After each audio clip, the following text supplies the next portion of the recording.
Welcome in to the Wait a Minute Show, Episode 1, The Silent Weight Men Carry.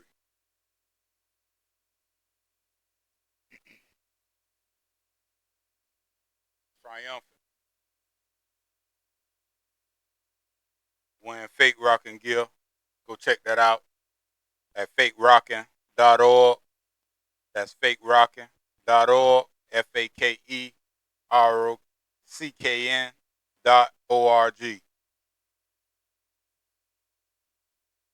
Before a man ever says he's tired, most of the time he's already been tired a long time. He just learned how to move with it. He learned how to go to work with pressure sitting on his chest and still answer, I'm good. He learned how to carry bills, family, expectation, disappointment, and doubt without letting people around him see his hands shaking. And because he keeps showing up, everybody assumes the weight must not be heavy. But strength can hide suffering. Silence can hide exhaustion. And a man can look completely in control while something inside him is slowly coming apart. So the question is not whether men can carry heavy weight. The question is, what happens when a man becomes so good at carrying it that nobody knows he needs help? Tonight, we are naming the pressure. Men are expected to survive without explanation. The pressure to provide, the pressure to protect, the pressure to remain calm when everything inside them is at war. This is the weight of men, the silent weight men carry. Whoa, this is the weight of man. Hold it and don't complain. Smile through the thunder rain. Won't let it show. The alarm never had a chance. Marcus Webb was already awake. At 4:47 every morning before the house woke up, Marcus sat on the edge of the bed in the dark. For a few minutes, nobody needed an answer from him. Dana was still asleep. The children were quiet. His phone had not started vibrating. The job had not yet reached through the screen and pulled him into another problem. These were the only minutes of the day that felt completely his. Marcus was 38 years old. He had a wife who loved him, 2 children who believed he could fix anything, a home he had worked hard to keep, and a job that paid well. He knew his life was blessed. That knowledge made the heaviness harder to explain, because every morning before anything had actually gone wrong, he felt pressure sitting on his chest, like the day had arrived early and was already demanding payment. He could not name it, so he did what he always did. He stood up before it got worse. In the bathroom, Marcus ran cold water over his face and looked into the mirror. He was not checking his beard. He was checking whether the pressure had begun to show, whether his eyes looked as tired as he felt, whether the man in the mirror still looked dependable. The face looked right. It always did. Marcus had become very good at looking fine. He dressed without waking Dana, went downstairs, and made coffee in the dark. A family photograph hung on the refrigerator. Marcus, Dana, Jalen, and Chloe at the beach the summer before. Everybody smiling. Marcus remembered the day. The happiness had been real.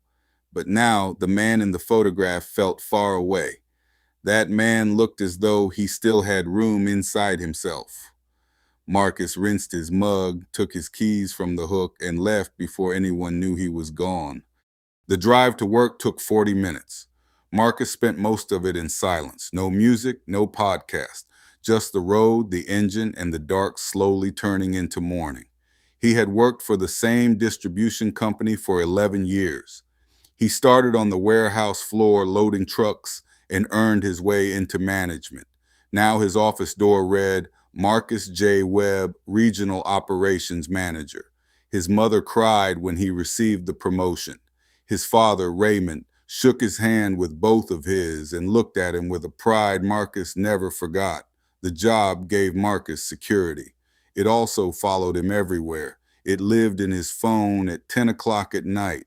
It interrupted holidays. It stood outside birthday parties waiting for him to step away and answer one more call. The job looked good on paper. Inside Marcus, it felt like a second heartbeat, constant, involuntary, and impossible to ignore. Marcus parked beneath the sign marked Reserved M. Webb and remained in the car. Home before the family woke up. The car before the building swallowed him. Two small pockets of quiet in a life that was always on. His phone vibrated. A shipment was delayed. Senior leadership wanted answers by 8. Marcus typed, "I'll handle it."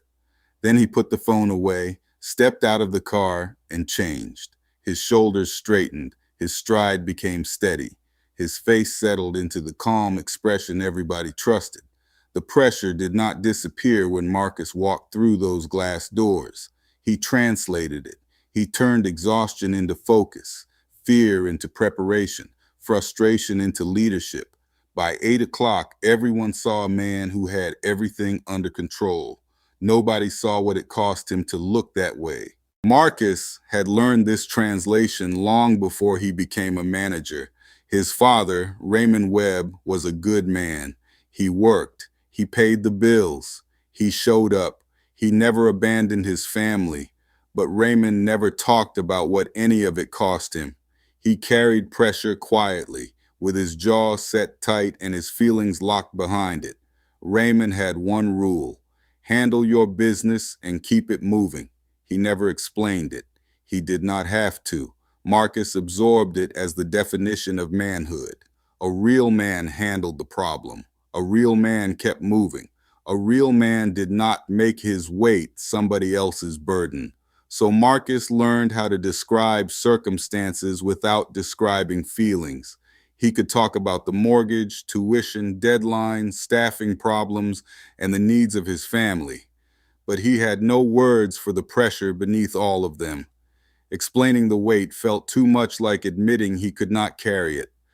That lesson made Marcus excellent at everything people could measure and silent about everything they could not. James was the first person to interrupt the pattern. One Friday afternoon, he caught Marcus in the parking garage. "You good?" James asked.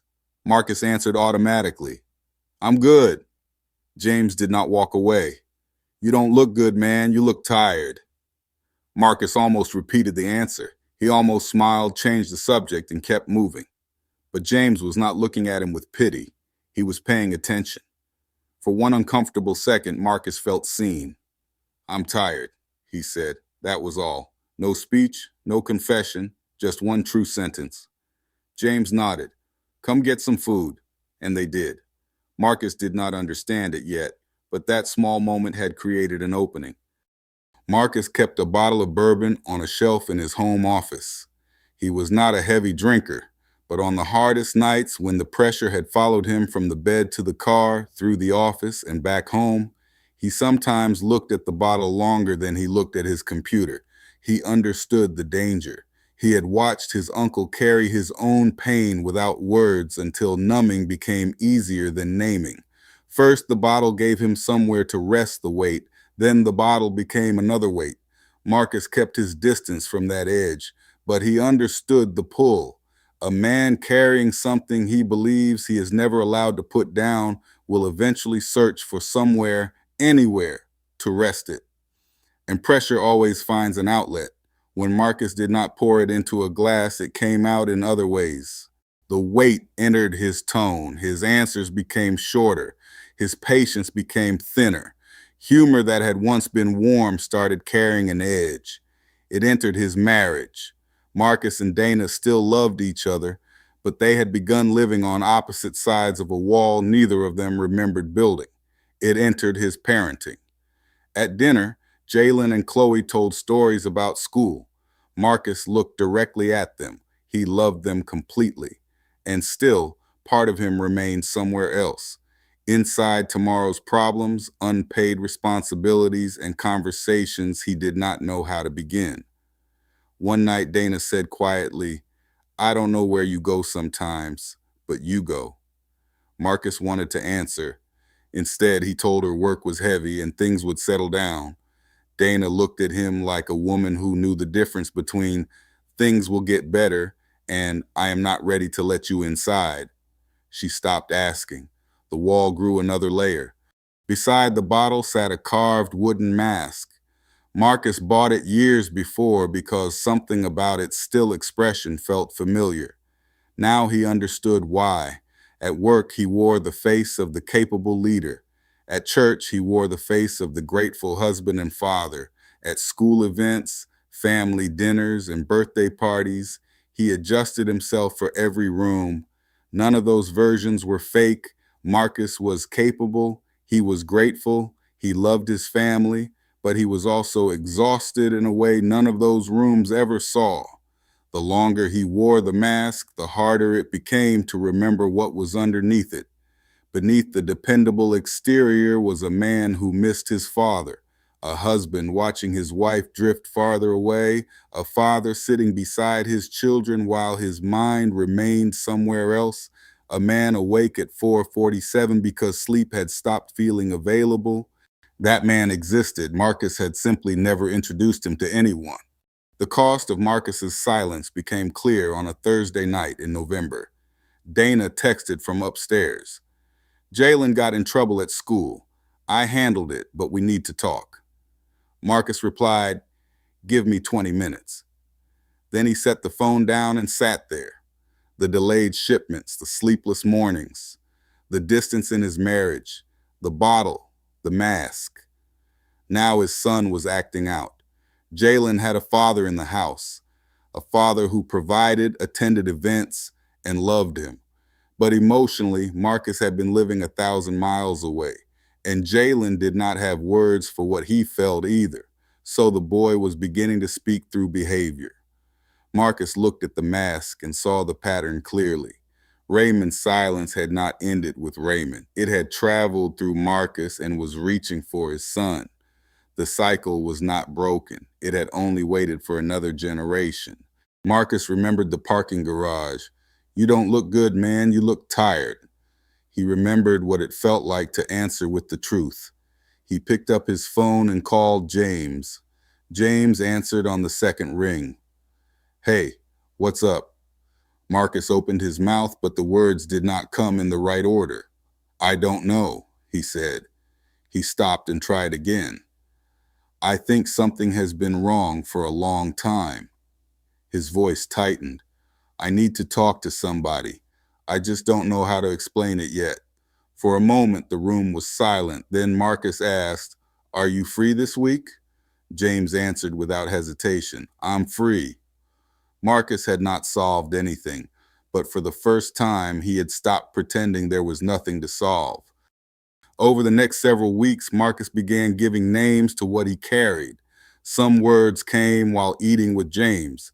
Some came while sitting in a driveway after the conversation should have ended.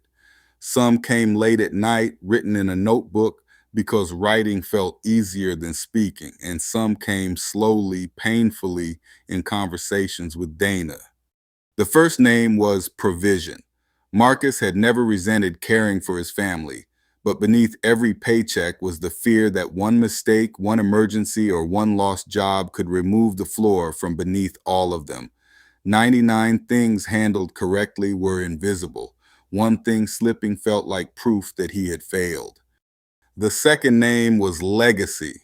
Marcus was becoming Raymond, not because Raymond had been a bad father, but because silence was the only version of strength either man had been shown. Now Jalen was learning the same language. The third name was Loneliness. Marcus had people around him every day, yet there was an inner room nobody had entered in years. He had mistaken being surrounded for being known. The fourth name was Identity. Without the title, the paycheck, the marriage, the children, and the responsibilities, Marcus did not know who remained. That frightened him more than he had admitted. The final name was Silence. Everything he never said to Dana. Everything he never said to his father before Raymond died. Everything he needed his children to learn before his silence became their inheritance. The weight did not disappear when Marcus named it, but it changed shape. What had felt like darkness without edges became something he could finally see. And what he could see, he could begin to confront. Marcus began with Dana, not with one perfect confession, with pieces. He told her he knew there was a wall between them. He admitted he had helped build it. He told her that providing for the family had become tangled with fear, and that every problem felt like a judgment of his worth. Dana cried. Marcus's first instinct was to explain, repair, or end the discomfort. Instead, he stayed. He listened when she told him how lonely it felt to love a man who was always physically present and emotionally preparing for the next emergency. Dana had not been waiting for a perfect version of him. She had been waiting for the real one to enter the room. The wall did not fall in one night, but for the first time, they began removing bricks from both sides. Then Marcus took Jalen to get food, just the two of them. He did not begin with the school trouble. He began with himself. When I was your age, Marcus said, I didn't know how to explain what bothered me. Jalen looked down at the table. Marcus continued, I still have trouble with it, but I'm working on it. He paused. And you can work on it too. You don't have to act it out because you don't know how to say it. Jalen did not answer immediately, but when he finally looked at his father, something passed between them. Recognition. Marcus did not fix every problem that night. He did something more important. He gave his son a different example. The pattern that had traveled from Raymond to Marcus finally met resistance before reaching Jalen. Marcus's life did not transform overnight. The changes were small enough that most people would not have noticed them. He met James for dinner every few weeks, not only to vent, but to think out loud with another man who understood the architecture of pressure.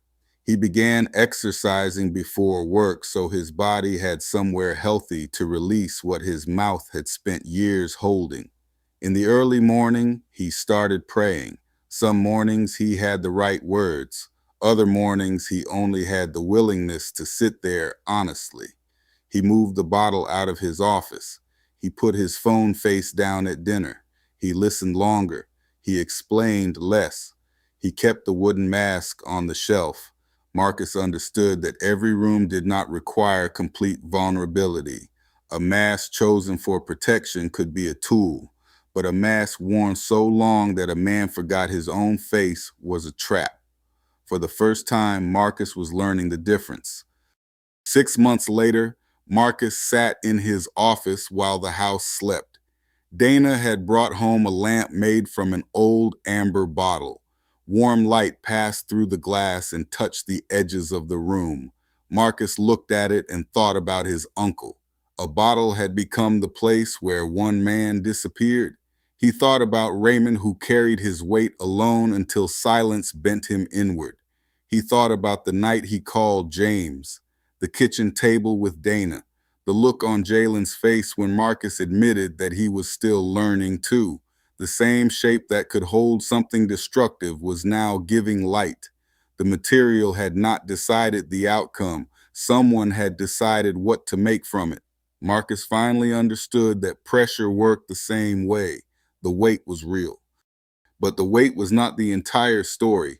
What a man did with it, whether he buried it, numbed it, passed it down, named it, or built something from it, became the story. Marcus was still tired sometimes. Some mornings he still woke before the alarm and felt the pressure waiting. Some days the wall began rising before he caught it. He was not fixed. He was still under construction. But now there was a plan. There was a brother he could call, a wife who knew where he went when he disappeared inside himself, a son learning that honesty and strength were not opposites.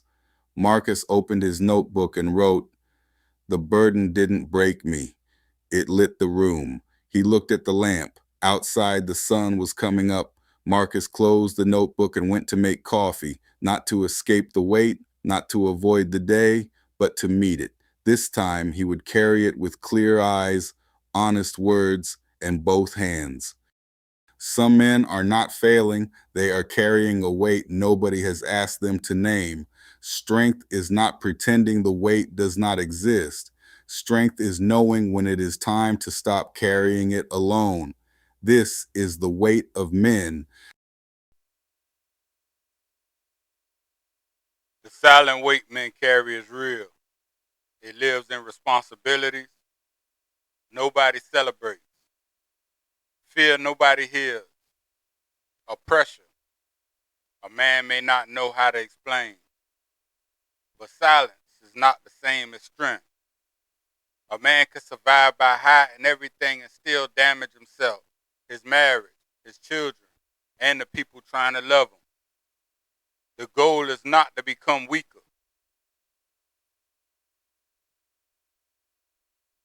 The goal is to become honest enough to carry the strength correctly. That means naming the pressure before it becomes anger, resting before exhaustion becomes resentment, speaking before silence becomes distance, and reaching for help before survival turns into self-destruction. A man is not weak because the weight is heavy. He is not broken because he needs somewhere to sit it down. Real strength is not pretending nothing affects you. Real strength is refusing to let what affects you quietly control you. Real strength is refusing to let what affects you quietly control you. And real strength is not pretending nothing affects you. The burden did not break you, but now you have to decide what the burden will build. And that is the weight and the responsibility of men.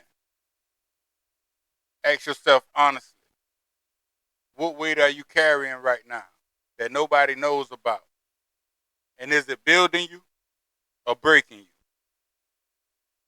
I'm the weight bearer, and this is the Weight of Men show.